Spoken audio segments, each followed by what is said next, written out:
नमस्ते मित्रों, कथा निधि चैनल पर आज हम सुनने वाले हैं हिंदी के प्रसिद्ध रचनाकार डॉक्टर नरेंद्र कोहली की एक रचना।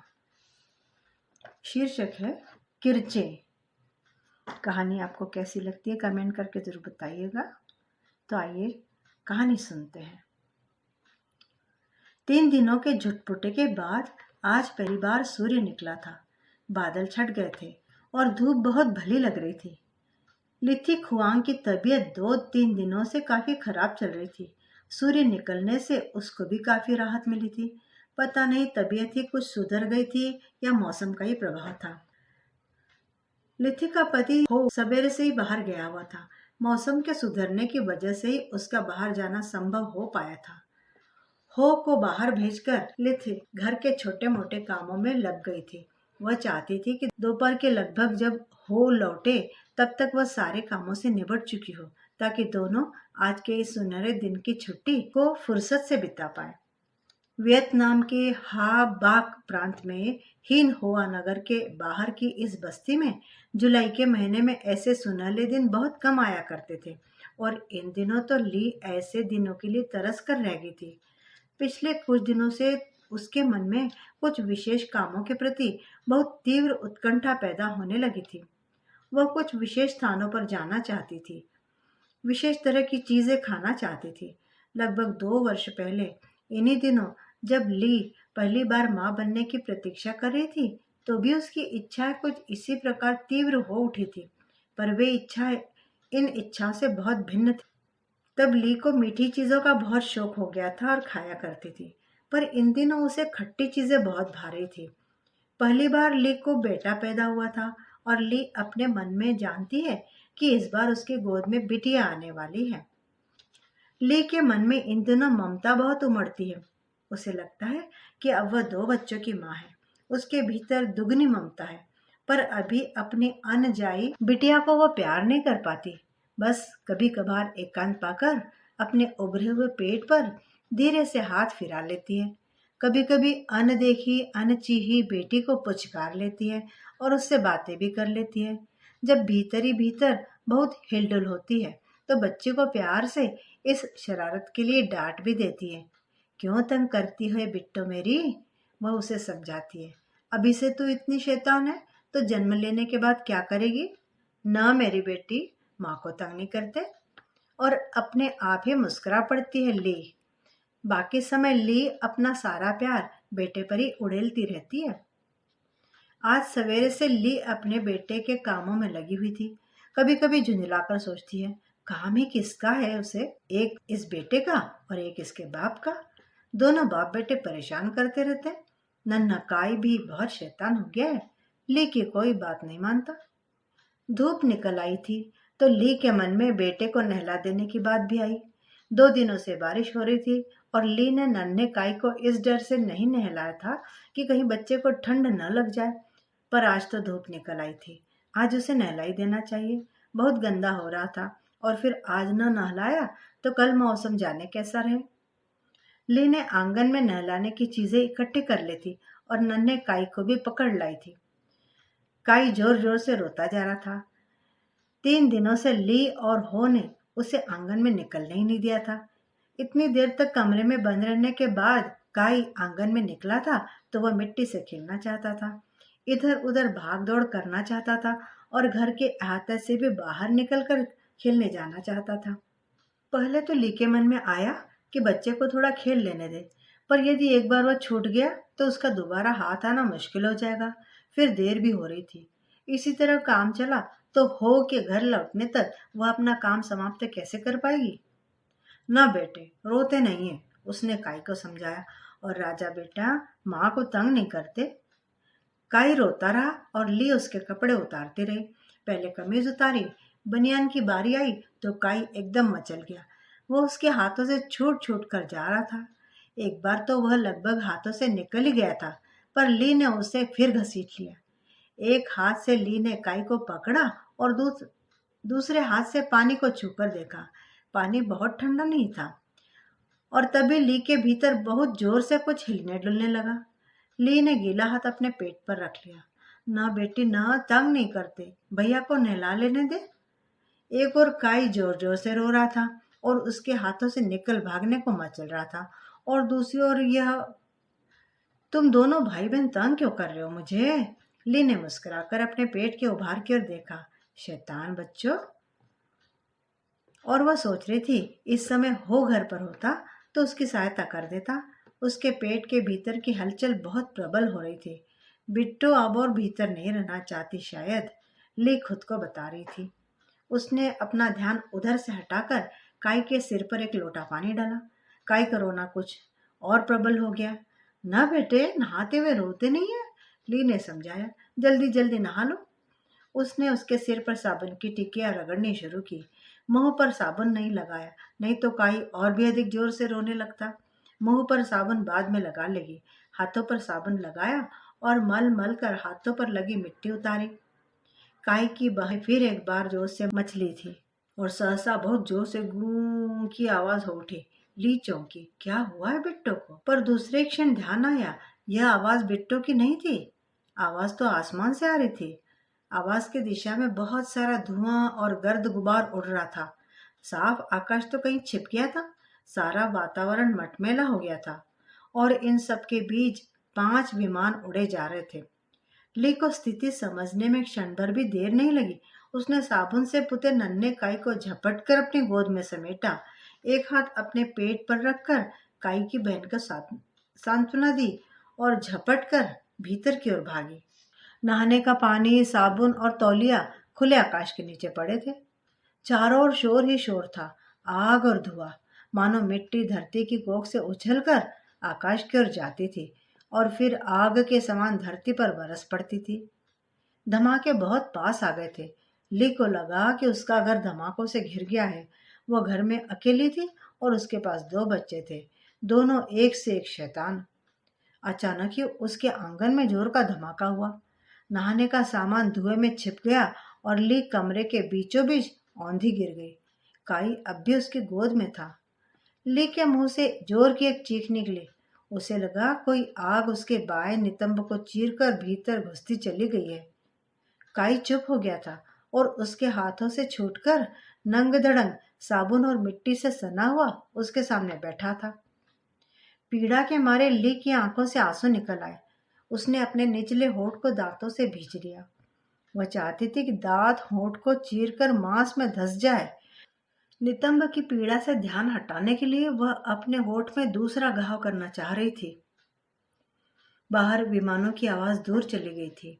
ली ने दाएं हाथ से अपने पेट को दबाया और बाएं से अपने नितंब को टटोला। उसका हाथ नंगे नितंब पर पड़ा। वहां कपड़ा नहीं था और हाथ किसी गरम गरम चीज से गीला हो गया। उसने अपने हाथ को आंखों के सामने लाकर देखा।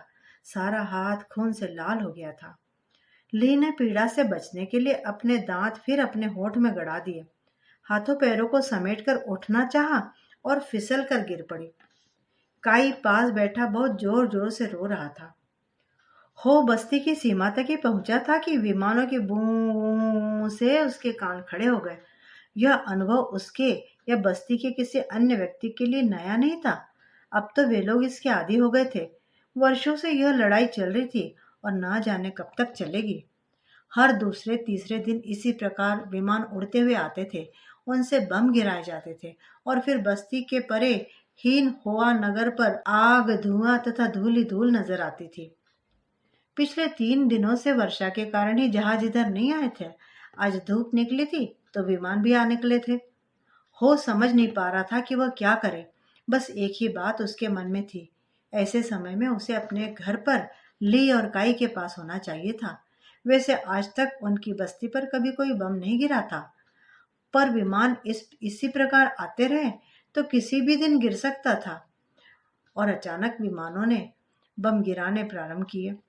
धमाके, आग और धुआं सब और फैल गया। किसी और कुछ नजर नहीं आ रहा था। हो चुपचाप जमीन पर औंधा लेट गया। हो को समय का कुछ पता नहीं चला। कब विमान बम बरसा कर चले गए वह नहीं जानता। उसके मन में एक ही प्रश्न था, ली और काई ठीक तो है ना? और जैसे ही उसे यह एहसास हुआ कि विमान आकाश पर मंडरा नहीं रहे, हो उठकर भागा। उसका हृदय जोर से धड़क रहा था। आज पहली बार विमान उनकी बस्ती के एन ऊपर बम बरसा कर गए थे। ईश्वर भला करे। छटते हुए धुएं में से हो भागा जा रहा था। अब धमाके नहीं हो रहे थे, पर शोर बहुत बढ़ गया था। हर घर से रोने और चीखने की आवाजें आ रही थी। स्थानीय स्वयंसेवक और सैनिक अधिकारी भी प्रकट हो गए थे। मोटर गाड़ियां इधर उधर भागती फिर रही थी। अपने घर पर दृष्टि पड़ते ही हो को लगा उसके दिल की धड़कन बंद हो जाएगी। उसके अपने घर के आंगन में बम गिरा था। हो ने जोर की एक चीख मारी और भागता हुआ घर के भीतर घुस गया। उसके गालों पर आंसू की धारा प्रवाह बह रहे थे। उसके सामने लहूलुहान ली औंधी पड़ी थी और उसके सिरहाने बैठा काई रो रहा था। हो घुटनों के बल बैठ गया। ली, ली। ली ने कोई उत्तर नहीं दिया। बाप को देखकर काई और जोर से रो पड़ा। हो ने विवशता से इधर उधर देखा। आसपास कोई नहीं था। उसने ली को सीधा करने के लिए हाथ लगाया तो सहसा उसके शरीर के भीतर होती हुई उथल पुथल को छू गया। हो को समझ नहीं आ रहा था कि क्या करे। और तभी एक अधिकारी कई स्वयंसेवकों के साथ घर के भीतर आया। हो आंसू भरी आंखों और बिसुरते होठों से उन्हें चुपचाप देखता रहा। अधिकारी एक ही नजर में सब कुछ समझ गया। उसने झुककर ली को सीधा करके उसकी हृदय गति देखी और सहसा वह अपने साथियों की ओर मुड़ा। जीवित है। स्वयं सेवक झुके और ली को उठाकर ले गए। हो ने रोते हुए काई को गोद में उठाया और उनके पीछे पीछे बाहर चला आया। ली को उन्होंने एम्बुलेंस में लिटाया। उसके चार पांच उसमें चार पांच घायल और भी थे। हो साथ वाली जीप में बैठ गया। काई रोना बंद करके फटी फटी आंखों से इधर उधर देख रहा था। सब कुछ अपने आप ही हो गया था। किसी ने भी किसी से कुछ नहीं कहा था। पहले जीप चली और उसके पीछे एम्बुलेंस चल पड़ी। वे हीन हुआ नगर की ओर जा रहे थे। हो के मस्तिष्क में एक ही बात थी। ये लोग ली को साधारण घायल के रूप में ही ले जा रहे हैं या यह जानते हैं कि उसके शरीर के भीतर एक और नन्ही सी जान सूर्य की रोशनी देखने को कसमसा रही है। ली की इस अवस्था के कारण नन्ही सी जान भी खतरे में थी। हो ने कितनी ही बार सोचा कि वह उठकर अधिकारी को यह बता दे, पर वहां कोई भी किसी से नहीं बोल रहा था। और होप की अपनी अवस्था भी ऐसी हो रही थी कि उसे स्वयं ही इस बात में संदेह था कि उसके गले से आवाज भी निकलेगी क्या। सूर्य ढल चुका था। गाड़ियां अस्पताल के अहाते में प्रवेश कर रही थी और हो तब तक उस अधिकारी को कुछ भी नहीं बता पाया था। हो बरामदे के एक कोने में से दूसरे कोने तक टहल रहा था। वह रात भर इसी प्रकार टहलता रहा था और अब उषा की पहली किरणें धरती को छू रही थी। हो को पता भी नहीं चला कि रात किधर गई। वह तो यही जानता है कि डॉक्टर ने ली को सरसरी नजर से देखकर ऑपरेशन थिएटर में भेज दिया था। उसे इतना बार बता दिया गया कि ली बम से छिटक आए हुए धातु के टुकड़े से घायल हुई थी और धातु का टुकड़ा ली के बाएं नितंब के भीतर घुस गया था और अभी भी भीतर ही था। उसे ऑपरेशन करके निकाला जा सकता है। ली थिएटर के भीतर बंद थी और हो बाहर टहल रहा था। काई एक बेंच पर सोया पड़ा था। हो ने एक नजर काई की ओर देखा। वह अपने घुटने पेट से सटाए गठरी बना सोया पड़ा था। हो के जी में आया कि उसे एक चादर ही ओढ़ा दे, पर चादर कहाँ से लाता। रात भर हो टहलता रहा था और किसी ने उसे यह नहीं बताया कि ली कैसी है, वह बचेगी भी या नहीं, वह नहीं जानता था। यदि ली नहीं बची तो उसके मरने से पहले मुझे उससे थोड़ी बात कर लेने दो, वह कहना चाहता था। पर किससे कहता। यहाँ कौन था जो उसकी बात सुनता। जिस दरवाजे के भीतर ली को ले जाया गया था उसके भीतर उसे जाने नहीं दिया गया था और वह स्वयं भीतर घुस जाने का साहस नहीं कर पाया था। और तभी दरवाजा खुला था। हो पलट कर खड़ा हो गया। उसकी सांस रुकने से लगी। मिस्टर हो, आप आ सकते हैं, खुले दरवाजे के बीच प्रकट हुई नर्स ने कहा। नर्स उसे कई रास्तों से घुमाती हुई वार्ड में ले आई थी। घायलों के उस जंगल में उसने एक बेड पर ली को देखा। जीती जागती ली उसके सामने लेटी हुई थी। उसकी आंखों से आंसू टप टप टप टप गिर रहे थे। हो को देखकर ली एक बार जोर से सुबकी और फिर उसी प्रकार शांत होकर रोती रही। हो के सिर से मनोबोझ हट गया। उसके होठों पर एक मुस्कान फैल गई। ली, रो क्यों रही हो। वह आकर उसके सिरहाने के पास खड़ा हो गया। ली कुछ नहीं बोली। हो ने आश्चर्य से ली को देखा और फिर उसकी आंखें नर्स की ओर उठ गई। नर्स उसके पास आ गई थी। हमें खेद है मिस्टर हो, हम आपकी बच्ची को नहीं बचा सके। बच्ची? और सहसा हो को ध्यान आया कि ली अपने शरीर में एक नन्ही सी जान को भी तो पाल रही थी। हो की आंखों में आंसू उतर आए। आप बच्ची को देखना चाहेंगे? नर्स उससे पूछ रही थी। हो का सिर अपने आप ही स्वीकृति में हिल गया और फिर हो नर्स के पीछे पीछे चलता हुआ बहुत सारे गलियारों को पार कर एक कमरे के सम्मुख आया। नर्स उसे वहीं रुकने का इशारा करके स्वयं भीतर चली गई। वह बंद दरवाजे को ताकता रहा। इस बंद दरवाजे के उस पार उसकी बच्ची थी, जो कल ली के शरीर का अंग थी। दरवाजा खुला। नर्स के हाथों में सफेद कपड़ों में लिपटा एक बच्चा था। नर्स ने कपड़े की तह हटा दी। एक गोरा चिट्टा स्वस्थ बच्चा कपड़े के बीच पड़ा था। उसके मुख पर रोने के भाव थे। शायद चीखती चीखती ही उसकी बच्ची मर गई थी। नर्स ने बच्ची के सिर को एक ओर घुमाते हुए हो को बच्ची का बाया गाल दिखाया। गाल पर एक बड़ा सा ताजा ताजा घाव था।